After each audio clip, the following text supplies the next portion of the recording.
Assalamualaikum warahmatullahi wabarakatuh, Ibu Ayu Agung. Waalaikumsalam warahmatullahi wabarakatuh. Terima kasih Ibu Ayu Agung. Dari kami tim Ngonsen Deka ngobrol santai bersama Dinda Kirana, dan alhamdulillah Ibu berkenan untuk melakukan podcast wawancara bersama kami, dan kebetulan kita sedang berada di depan bilik Raden Ajeng Kartini, pahlawan emansipasi wanita di Kabupaten Jepara ya Ibu. Begini Ibu, seorang Ibu Ayu Agung ini pejabat yang luar biasa di Kabupaten Jepara sebagai Kepala Kejaksaan Negeri di Kabupaten Jepara. Sosok perempuan tangguh, kuat, berwibawa, dan tentunya ini sangat membuat kita semua tertarik ingin tahu sih seperti apa sih seorang Ibu Ayu Agung dalam menjaga wibawa, ketangguhan, kekuatan, karena bagaimanapun perempuan dalam memimpin itu pasti ada resiko-resiko yang mungkin sulit atau susah untuk kita hadapi, tapi nampaknya Ibu tetap kuat, tetap tegar dengan semua itu. Seperti sangat menginspirasi untuk kami semua, para perempuan di Kabupaten Jepara. Gimana Ibu menjaga hal itu? Kalau mengenai soal kekuatan perempuan, kemudian juga perempuan sebagai pimpinan, itu memang sedari dini, sedari kecil, memang seorang perempuan itu ya dia harus benar-benar nilai-nilai seperti itu dia tanamkan dari kecil sebenarnya ya. Bagaimana dia sejak kecil punya suatu cita-cita yang untuk diperjuangkan. Bagaimana dia sejak kanak-kanak mempunyai prinsip yang dia pegang teguh, mulai dari dia kecil, remaja hingga dia dewasa. Jadi itu mesti konsisten. Nah, jadi kekuatan itu memang tidak datang begitu saja Mbak Dinda. Jadi memang dia sejak kecil memang sudah banyak hal yang dia pahami. Oh, seorang wanita misalnya mesti jadi wanita yang tangguh, wanita yang tegar, tidak gampang menyerah. Nah, itu nilai seperti itu yang memang didapatkannya ini memang sejak dia kecil tertanam, kemudian hingga remaja, hingga dia dewasa. Karena banyak juga wanita-wanita yang dia merasa dia tidak mampu, jadi dia mendiskreditkan dirinya sendiri. Saya tidak mampu, saya nggak mungkin bisa, saya hanya seorang perempuan, apalah saya seorang perempuan. Nah, seperti itu. Jadi bukan banyak juga yang memang dia sendiri yang menganggap dia tidak mampu, yang dia memang menempatkan dirinya memang sebagai pribadi yang lemah. Nah, kan kalau kita menempatkan pribadi kita sebagai lemah, maka lemahlah kita. Kalau kita pribadi yang kuat, maka kuatlah kita. Kita ini kan apa yang kita pikirkan. Nah, seperti itu. Betul, makanya saya sangat menyayangkan kalau masih banyak wanita-wanita di luar sana yang menganggap dirinya ya tidak mampu, tidak bisa, tidak mungkin. Hanya seorang wanita, tidak mungkin. Nah, seperti itu. Jadi memang dalam diri kita itu sendiri, kita memang harus merasa diri kita tangguh, kuat dalam menghadapi apapun juga. Nah, insya Allah kita memang semakin dewasa, nah kita juga semakin kuat dan semakin tangguh seperti itu. Baik Ibu Ayu Agung, ini benar-benar sepertinya peran orang tua ya. Dari kecil itu berarti peran orang tua yang menerapkan perempuan itu jangan lemah, perempuan itu harus kuat, perempuan itu harus tangguh, tegar dan lain sebagainya. Jangan memposisikan diri sebagai perempuan lemah seperti yang Ibu Ayu Agung sampaikan tadi. Mengingat Kabupaten Jepara Ibu yang sejak zaman dulu itu dipimpin oleh 3 tokoh perempuan ya, dan kebetulan sekarang kita berada di depan bilik Raden Ajeng Kartini. Ini pahlawan kita, pahlawan yang luar biasa, pemimpin perempuan juga yang memperjuangkan kaum perempuan. Ada Raden Ajeng Kartini, ada Ratu Kalinyamat, ada Ratu Sima. Ini benar-benar sebagai ikon di Kabupaten Jepara, 3 tokoh pahlawan perempuan tersebut. Bagaimana Ibu Ayu Agung juga seorang perempuan, kesannya kepada 3 tokoh tersebut? 3 tokoh perempuan ya, yang merupakan perempuan yang gagah berani ini sungguh luar biasa dan sangat mengagumkan. Nah, kalau kita baca di sejarah ini kan yang lebih tua itu kan Ratu Sima Ratu ya. Sima. Nah, Ratu Sima ini kalau dari sejarahnya dia sebenarnya merupakan salah satu putri di wilayah daerah Musi Banyu Asin sekarang ya. Ini juga yang merupakan cikal bakal Kerajaan Sriwijaya yang kemudian ditaklukkan. Iya. Ini dia hidup sekitar tahun 670-an Masehi itu, 600-an Masehi itu.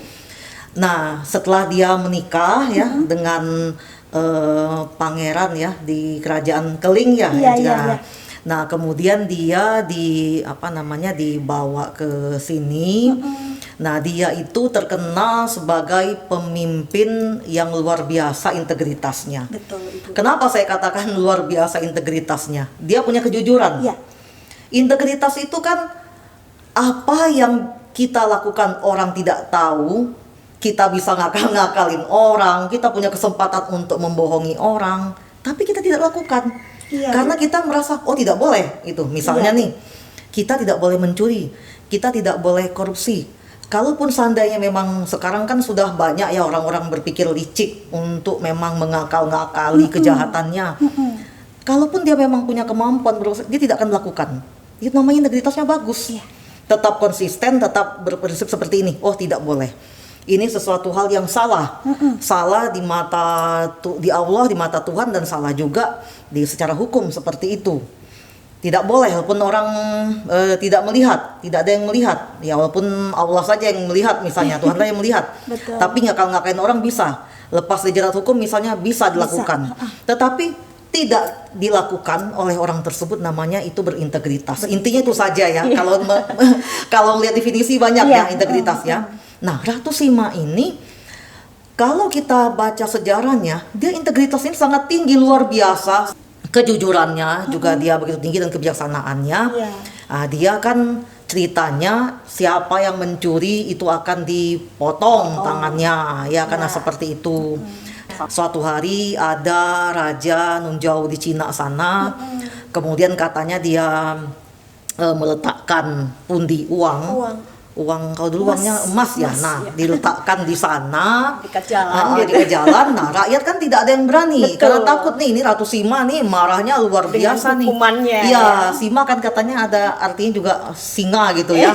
Wah, ngeri banget nih, udah horor gitu ya. Iya. Membayangkan punya pimpinan seperti itu. Nah, itu tadi saya katakan, pimpinan itu memang dia mesti dari dia sendiri juga. Kalau memang dia memang menampakkan dia sebagai yang baik, nah rakyat juga segan kan. Tapi kalau pimpinannya juga udah korup, ya orang lain juga korup. Nah, ini kan masyarakatnya takut nih. Waduh, ini bakal entah potong-potong apa lagi nih ya kalau seandainya dicuri ini Iya, kan. betul, Jadi betul. semua orang yang lewat gitu. Nggak ada yang berani Nggak ada yang menyentuh. berani berapa lama gitu, sampai suatu saat malah putranya Putranya sendiri. Yang apa ya, yang Kesandung. yang kesandung, yang pegang-pegang gitulah ya Iya, gitu. nggak sengaja. Iya, dia marah gitu kan. Awalnya sih katanya kakinya mau dipotong, Iya. tapi malah para ininya, orang-orang sekitarnya ini malah yang ketakutan ya, para menterinya gitu, semuanya jangan dipotong gitu kan kakinya. Pada iba. Ya, potong tangan jangan juga katanya ini ya, konon ceritanya itu yang jari ya. Iya. Akhirnya tidak dipotong tangan atau kaki, kalau nggak salah jari tangan atau jari kaki yang dipotong ya, seperti itu. Iya. Nah, ini kan integritas yang luar biasa. Betul, Ibu. Meskipun Iya itu kan? anaknya sendiri. Iya, bagaimana dia menerapkan suatu hukuman dengan konsisten, Betul. ya kan?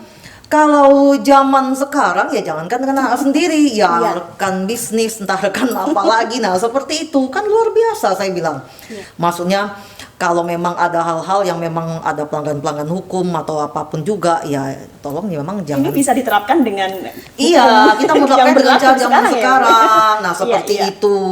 Dia zaman dulu saja dia sudah berintegritas Sudah yang seperti sudah itu. demikian baik. Kan dia terkenal dengan kebijaksanaannya, terkenal dengan kejujurannya. Itu yang menyebabkan dia disegani.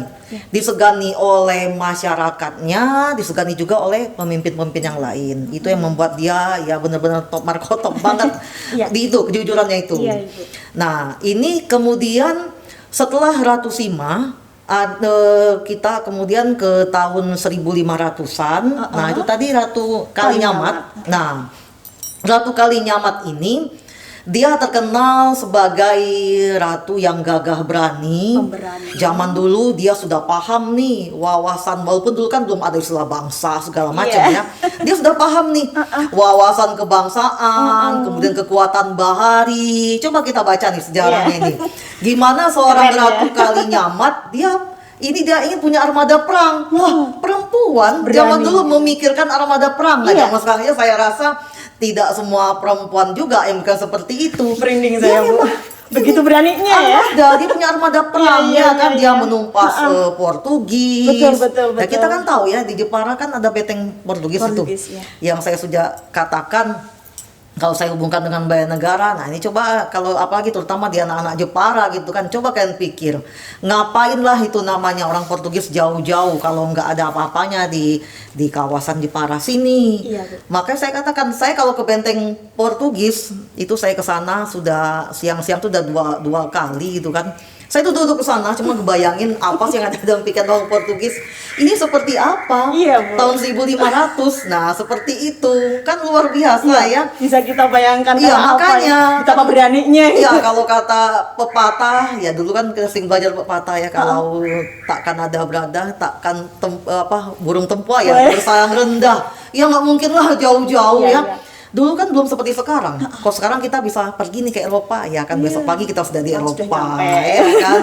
Pergi sekarang kita ke Amerika kan, besok 24 jam kemudian atau kurang kita sudah di benua lain. Ini kan Iya. tidak.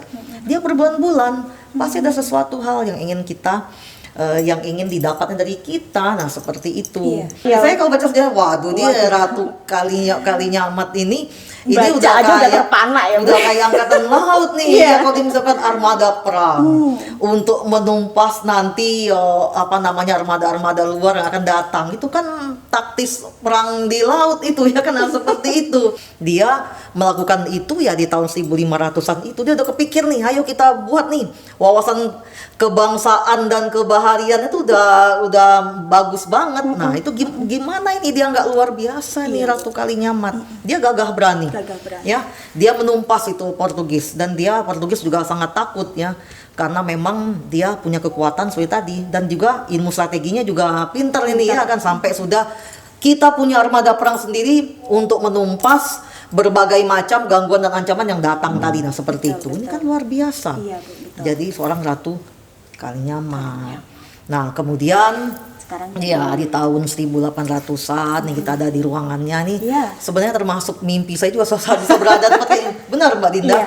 Saya ini banyak mimpinya sejak kecil itu ya, termasuk saya itu dulu walaupun saya sering ke daerah Jawa Tengah tapi tidak pernah nih lewat-lewat Karsedenan Pati seperti itu ya, sampai saya bingung kok saya nggak pernah lewat-lewat sana ya.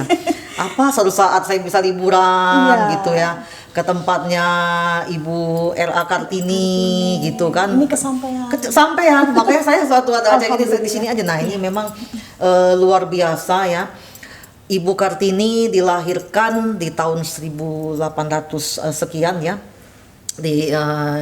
Dia itu waktu itu di masa itu memang ya sebenarnya masih sangat konservatif ya. Kalau saya bilang benar-benar konservatif, ultra malah saya bilang ya, ultra konservatif kalau saya bilang, karena lebih konservatif lagi ya. Kalau menurut saya sih ultra konservatif ya, di mana memang waktu itu perempuan memang tidak, walaupun sudah ada Ratu Sima, Ratu Kalinyamat kan mungkin gaung-gaungnya dulu masih kurang seperti itu ya, tapi masyarakat kan memang susah ya. Sesuatu yang udah mendarah daging itu kan memang susah diubah. Nah, jadi ini juga dialami sama Ibu kita Kartini ini. Yang sekolah saja mesti untuk anak-anak pejabat. Iya. Anak-anak pejabat saja juga dibatasi. Anak laki-laki. Nah, ini beliau, kalau yang saya itu juga kita baca sejarah ya, memang dia tuh ingin belajar bagaimana dia berusaha meyakinkan ayahanda yang tercinta kalau saya ingin belajar, saya ingin sekolah. Nah, kebetulan ayahandanya mengakomodir keinginannya untuk belajar sehingga dia diperbolehkan belajar ya, sebagai putri seorang bupati. Nah, di sana dia dengan keterbatasan ini, yaitu tadi dia bagaimana nilai-nilai emansipasi. Di sini emansipasi ini maksudnya ya kita semua bergandengan tangan ya, laki-laki dan perempuan saling mendukung satu sama lain, diberi kesempatan untuk bersekolah, untuk Iya. ilmu. Nah, seperti itu. Itu kan sedang melampaui pemikiran-pemikiran wanita yang hidup pada zamannya. Dan itu juga luar biasa. Kadang-kadang orang-orang ya, anak-anak berpikir untuk zamannya saja kadang-kadang masih kurang ya. Iya. Apalagi dia melampaui zamannya. Mungkin beliau merasakan bagaimana di sekitarnya banyak sekali terjadi ketimpangan-ketimpangan. Nah, ini karena memang wanita selalu disubordinatkan, dia dianggap seperti apa ya, sebagai jadi warga kelas 2 gitu, seperti itu. Iya, Nah, tapi kalau bahasa Jawa di Jepara konco wingking. nah, makanya jadi karena dianggap seperti itu, akhirnya ya tidak ada kemajuan. Tapi beliau ini mampu berpikir melampaui zamannya seperti itu. Oke. Ya pokoknya ini memang mereka pahlawan-pahlawan wanita yang luar biasa. Baik, Ibu Ayu Agung, dari yang Ibu sampaikan tadi, 3 tokoh perempuan ini bisa kita ambil suri tauladan dari ketiga pahlawan tersebut dengan Ratu Sima, kemasyuran, kejujuran, kebijakannya yang luar biasa. Ratu Kalinyama dengan keberanian, Raden Ajeng Kartini yang begitu membela kaum perempuan supaya setara dengan kaum laki-laki. Kalau kita terapkan di masa sekarang, saya melihat sosok seorang Ibu Ayu Agung ini di Jepara, kayaknya duplikat dari para pahlawan tersebut. Saya melihat Ibu Ayu Agung ini penuh menginspirasi kita semua, para perempuan di Kabupaten Jepara. Dan tentunya sebagai Kepala Kejaksaan Negeri di Kabupaten Jepara, ada target-target atau harapan dari Ibu Ayu Agung untuk Kabupaten Jepara ini, kedepannya pengennya yang bagaimana untuk di Kejaksaan Negeri Kabupaten Jepara. Seperti apa, Ibu? Ya, begini Mbak Dinda ya. Ini kejaksaan kan tugasnya banyak sekali. Iya. Ya, begitu banyak di bidang pidana, ya ada pidana umum, ada pidana khusus, kemudian perdata dan tata usaha negara, intelijen. Iya. Kemudian juga kita mempunyai tugas-tugas yang lain untuk bersinergi dengan Forkopimda. Iya. Ya. Nah, ini yang namanya Kajari itu, dia ini merupakan pengejawantahan pimpinan di pusat nih. Jadi apa-apa yang sudah ditetapkan oleh pimpinan kita, oleh Jaksa Agung, nah inilah yang kita laksanakan. Nah, ini benar-benar ini pengejawantahan dari pimpinan kita di pusat. Nah, ini makanya memang kita tidak bisa bermain-main.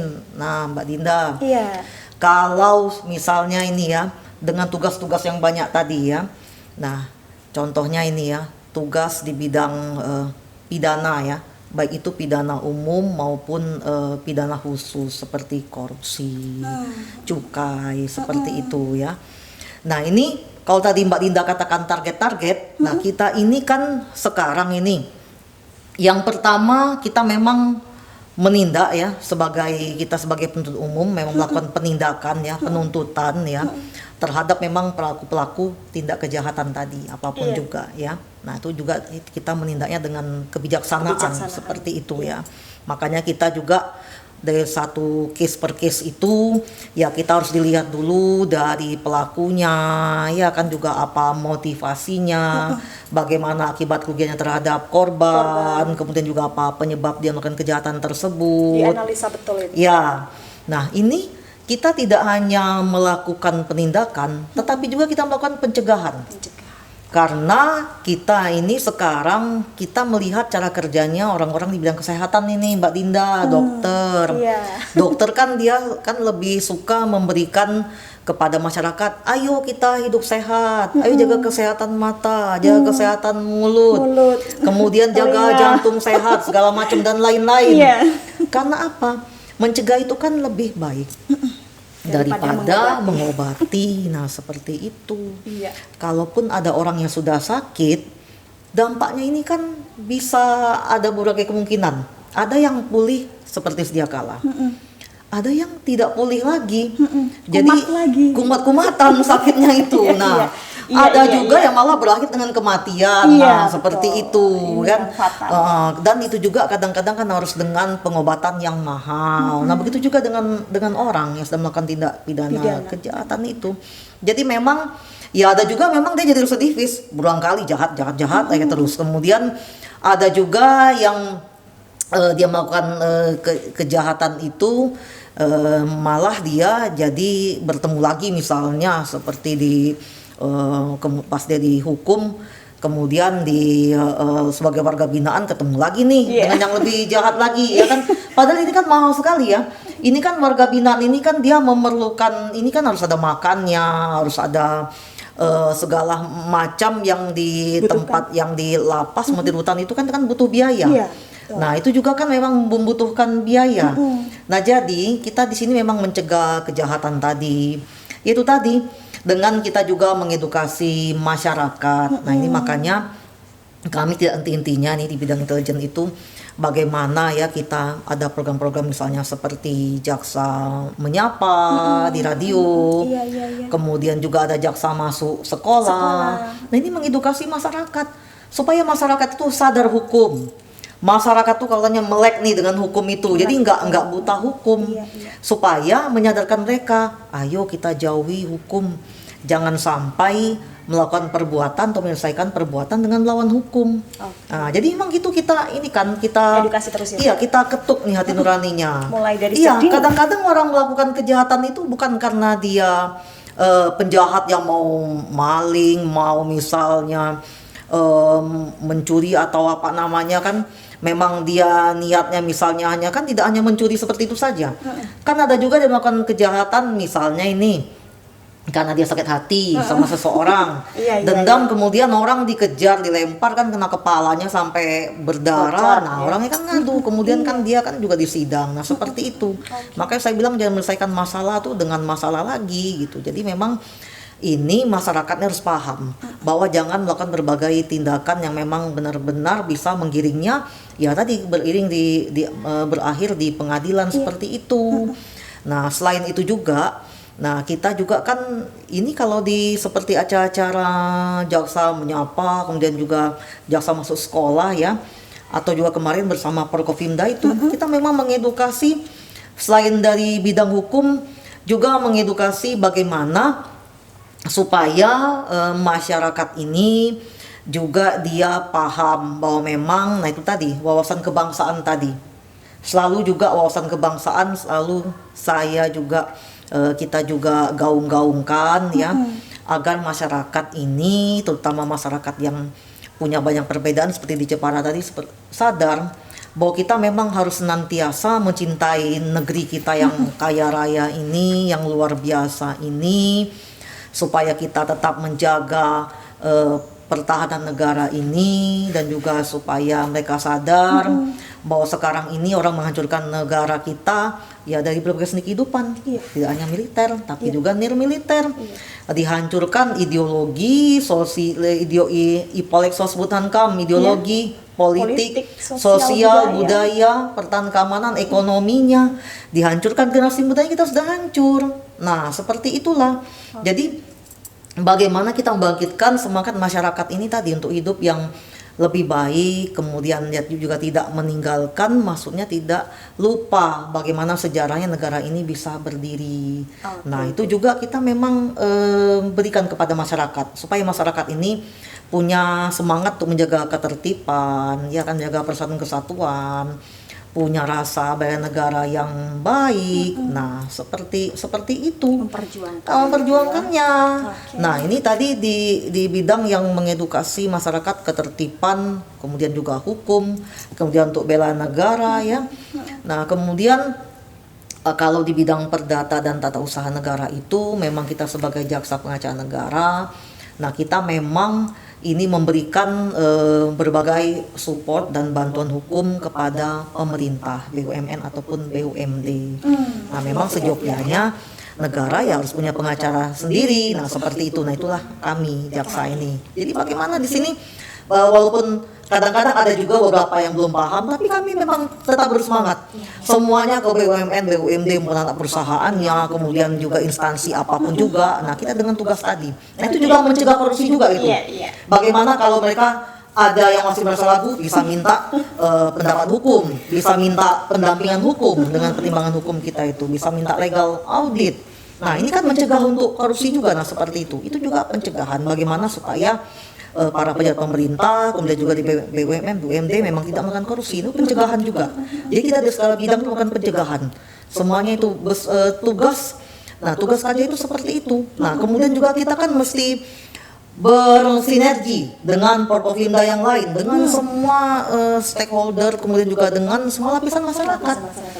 Karena yang harus kita sadari bahwa kita ini menegakkan marwah kita ini tidak bisa sendirian. Tidak ada orang yang menegakkan marwah itu sendiri. Semuanya itu mesti bersatu padu. Kita bergandengan tangan, bersinergi. Karena sinergi ini adalah menghasilkan energi. Energi untuk apa? Ya untuk tadi, untuk membangun negara ini, ya kan. Nah, ini khususnya Jepara, membangun Jepara yang lebih baik. Nah, seperti itu. Kan kalau mau melihat kita mencari definisi sinergi kan banyak, tapi intinya seperti itu, ya. Sinergi itu kan kegiatan melakukan bersama-sama, saling koordinasi, konsolidasi, ya kan, berkomunikasi untuk mencapai tujuan tertentu, ya kan. Dan sinergi tadi akan menghasilkan energi. Nah, untuk apa ya tadi itu tujuannya? Membangun Indonesia yang lebih baik, umumnya Jepara yang lebih baik, khususnya seperti itu.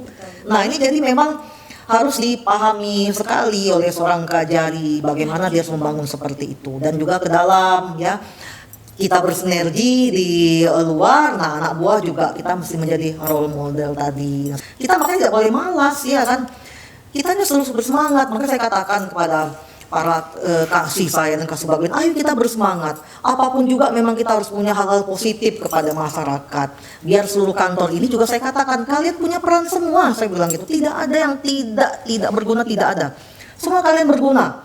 Kita ini bagaikan mesin, semuanya berguna. Mati satu kita tidak jalan. Jadi kalian jangan ada yang tidak berguna. Itu saya tumbuhkan ini kepada anak-anak saya nih di Kejaksaan Negeri Jepara. Saya rangkul semua mereka seperti itu, harus punya semangat semua. Apapun juga kita memang harus bersama, kompak, kekeluargaan. Nah, itu jadi makanya peran seorang Kajari itu memang banyak, Mbak Linda, ya, itu begitu besar. Nah, jadi itu tadi maka saya katakan kita juga harus tangguh dulu di dalam, nah seperti itu.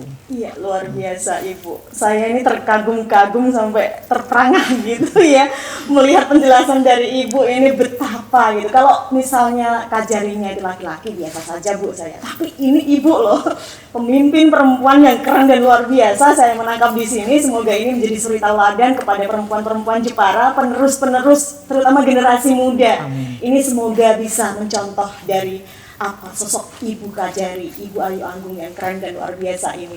Sudah hampir 1 tahun Ibu menjabat di Kabupaten Jepara, benar ya Ibu ya? Iya, Februari nanti setahun, bulan depan nih setahun. Ya, alhamdulillah. Berarti setidaknya Ibu sudah mulai memahami kondisi situasi di Kabupaten Jepara yang seperti Ibu katakan tadi, ada hukum, ada penerapan apapun di sini, tidak hanya sekedar main tangkap, main sidang gitu, tapi ada analisa-analisa yang seperti Ibu sampaikan tadi. Kalau Jepara sendiri Ibu, seperti apa sih warga masyarakat kota Jepara ini? Apakah tetap baik-baik saja, tidak ada kriminalitas, ataukah Jepara ini lokasi atau tempat kriminalitas? Gimana kesan Ibu tentang Jepara? Yang pertama, kalau saya nilai masyarakat Jepara, yang pertama dia ini kan masyarakatnya kan banyak sekali perbedaan, ya, yang perbedaan mengenai agama. Ini hampir semua 5 agama yang kita anut itu ada, dan juga ada penganut-penganut aliran kepercayaan itu juga ada. Nah, ini yang saya kagumnya, mereka termasuk kabupaten yang tingkat toleransinya tinggi. Jadi ya toleransinya tinggi, ya kan. Ya, bagaimana kemarin juga suatu tahun baru kita Forkopimda dengan Pak Ketua MUI Jepara, ya, kemudian juga dengan Forum Kerukunan Antar Umat Beragama FKUB. Nah, itu kita deklarasikan Kabupaten Kerukunan. Nah, ini kita berdoa bersama, ada perwakilannya juga gitu kan.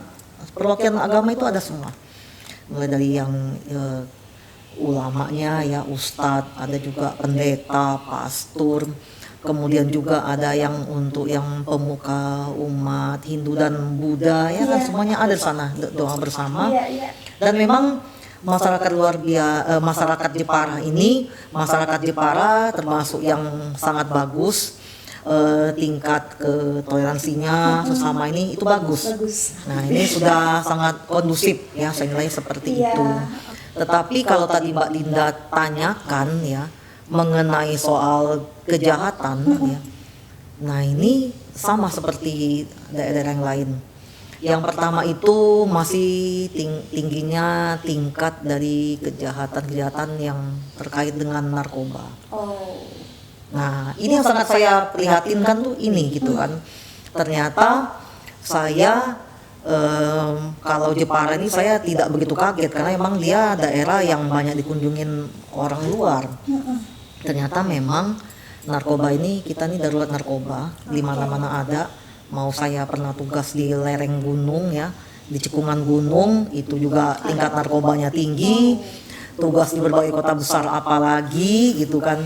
Dulu juga di dekat laut juga kayak Jepara di pulau lain sana itu juga tinggi narkobanya dan sini juga tinggi gitu kan. Nah seperti itu. Ini kan sebenarnya kan makanya saya katakan kepada anak-anak, kepada masyarakat, tolong dong jangan menzalimi diri sendiri. Saya katakan seperti itu. Kalau apalagi lama waktu jaksa masuk sekolah itu pada anak-anak. Karena kalau saya sempat saya datang langsung tuh kepada mereka gitu kan. Kemarin kita kan baru dari Donorojo gitu kan. Saya katakan nih, saya menghimbau sama kalian ya anak-anak. Sedang tuh kalian ini udah lahir utuh ya, sempurna, tidak ada cacat sedikit pun juga. Kenapa sih kalian hancurkan diri kalian dengan narkoba? Itu namanya kalian tidak bersyukur. Kalian menzalimi diri sendiri. Kalau tadi kita udah punya prinsip, sudah ada tertanam dalam diri kita, narkoba akan merusak kita secara fisik maupun psikis. Dan itu namanya kita menzalimi diri sendiri. Walaupun kita banyak bergaul, nah itu kita akan menjauhi. Iya kan, pun kita hidup di kota besar, itu kita akan menjauhi. Dan kita tidak mau coba-coba, makanya kita akan menjauhi itu. Miras juga seperti itu, ya kan banyak juga yang sampai mati karena minum oplosan. Entah apa-apa diracik dimasukkan ke dalam mulut. Lah padahal kita ini kan, kalau saya terus sama aja Mbak Linda, makan tuh harus pakai logika ya kan. Makan itu kadang-kadang itu dia pakai logika, baik cara pengolahannya maupun manfaatnya. Kenapa? Supaya makanan yang masuk ini bisa menambah kekuatan kita, supaya kita tetap terjaga nih performance-nya, di maintain tubuhnya biar tetap bugar ya kan. Nah seperti itu. Kalau kita dari muda saya tidak seperti itu mau jadi apa? Nah ini minuman oplosan entah apa ya kan, entah nggak ngerti apa gitu dimasukkan diminum. Nah, ini kan suatu kebodohan ya. Sekarang jangan bilang itu sendiri, jadi anak yang pintar. Mau jadi apa? Nah seperti itu kan diketuk. Karena Mbak Linda kalau nggak diketuk hatinya ini 1001 cara diadakan. Tertutup dari hati. Iya itu kalau berani tidak mau tidak. Kita punya 1001 alasan juga untuk menolak. Kalau berani kita bilang tidak. Nah seperti itu. Nah ini makanya saya mengetuk pintu hati anak-anak itu supaya dia jangan menyakiti dirinya sendiri. Yang bukan dirinya sendiri yang seperti itu. Kalian mau jadi apa? Saya bilang. Negara kita ini memang membutuhkan kalian. Makanya kalian disebut bonus demografi. Karena kita bahagia ada kehadiran kalian. Coba kalau seandainya kita berada di negara yang anak kecilnya itu nggak ada, jarang. Iya, Bu. Saya pernah berkunjung ke suatu negara di benua seberang yang masyarakatnya emang sedikit di kota itu. Udah 3 hari saya di sana.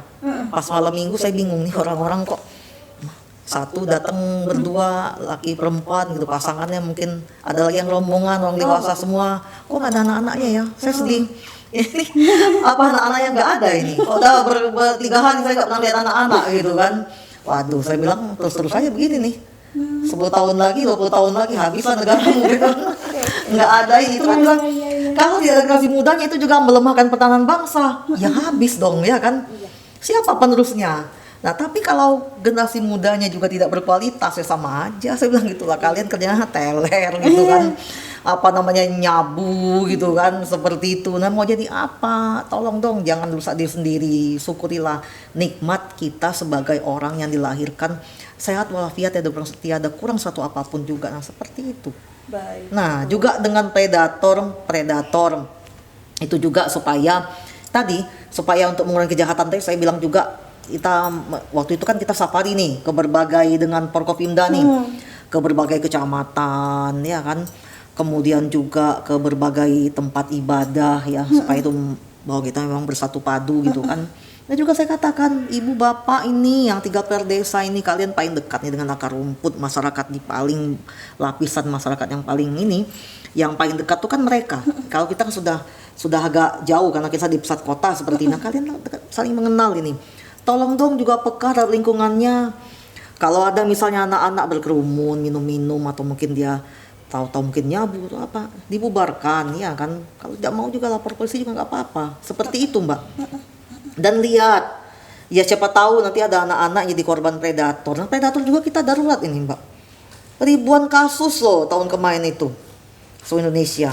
Di sini juga banyak. Nah, makanya jadi orang tua tuh juga mesti waspada gitu. Lingkungan juga mesti waspada. Karena salah satu penyebab kejahatan ya, dari selain yang macam-macam itu teorinya, ada karena yang ekonomi lah, faktor penyebabnya ada karena kerakusan seperti itu ya. Ada karena misalnya dia memang orang yang memang punya temperamen kasar, yang cenderung menyelesaikan satu masalah dengan kekerasan. Nah, ada juga karena kesempatan, lingkungan yang kurang kontrol sosialnya itu ada. Iya. Jadi makanya masyarakat juga harus seperti itu. Oke. Nah, itu yang disedihkan Mbak Dinda, karena berbagai kejahatan yang memang tinggi di daerah lain juga dialami oleh Jepara. Nah, seperti itu. Jadi makanya tadi kita tidak henti-hentinya ini mengedukasi masyarakat supaya tadi jadi masyarakat yang melek hukum, sadar hukum, punya kepekaan lingkungan yang tinggi, dan juga masing-masing punya kesadaran untuk waspada. Nah, seperti itu. Baik Ibu, sebuah penyampaian dari Ibu yang tadinya menganggap atau mengatakan Jepara ini rukun, damai, toleransinya bagus, tapi ke belakang aduh ngeri ya Bu ya kalau kita lihat. Iya, karena tadi apa saya kayak narkoba itu kan memang di mana-mana kan banyak, makanya negara kita kan darurat narkoba. Saya kan udah tugas di mana, di Pulau Jawa di Jakarta, sudah pernah di Sumatera ya, sudah pernah di Sulawesi, kan sama saja gitu. Baik. Makanya itu sangat saya sayangkan gitu kan. Iya Bu, kalau tidak disampaikan seperti ini masyarakat mungkin kurang begitu memahami ya Bu. Kalau seperti ini kan jadinya memang harus benar-benar waspada gitu ya, tentang seperti yang Ibu sampaikan tadi, narkoba, minum-minuman keras, dan predator apalagi. Aduh. Semoga kalau setelah podcast ini ada peningkatan positif yang lebih baik begitu ya Bu ya untuk Jepara. Iya, Kita harapkan. masyarakat, saya ingin masyarakat itu memang paham ya, bahwa mereka memang harus menjadi masyarakat yang sadar hukum, menjauhi tindakan-tindakan yang berujung akan mereka terjerat dengan hukum, dan juga untuk anak-anak muda tadi menjaga dirinya itu supaya memang tidak menjauhi hal-hal yang akan rusak pribadinya, bahkan rusak badannya secara fisik maupun psikis seperti itu. Oke Bu. Saya yakin ya, ini karena kita semuanya niatnya baik, pasti sedikit ataupun banyak ada anak-anak yang pasti saya bilang kalau mereka kayak kemarin tuh di beberapa sekolah, saya yakin 1 atau 2 orang atau lebih mungkin pasti akan ingat saya bilang gitu. Mungkin ada yang akan terinspirasi karena saya juga pernah seperti itu dulu. Iya, pasti itu. Pasti ada yang ingat saya bilang gitu. Iya. Saya yakin itu. Baik Ibu, luar biasa, keren sekali. Dan tentunya apa yang kita petik dari podcast ini atau wawancara kita ini, bahwa perempuan ini memang setara dengan kaum laki-laki. Perempuan berhak untuk menjadi pemimpin, perempuan berhak untuk mandiri, tidak hanya sekedar konco winking, dan semua itu sudah diperjuangkan oleh para pahlawan terdahulu. Dan kita di sini sebagai kaum perempuan harus kuat dan tangguh. Iya. Seperti sosok Ibu Ayu Agung yang sangat menginspirasi. Terima kasih Ibu. Semoga Ibu sehat selalu, Amin. sukses selalu. Amin. Wassalamualaikum warahmatullahi wabarakatuh. Waalaikumsalam warahmatullahi wabarakatuh.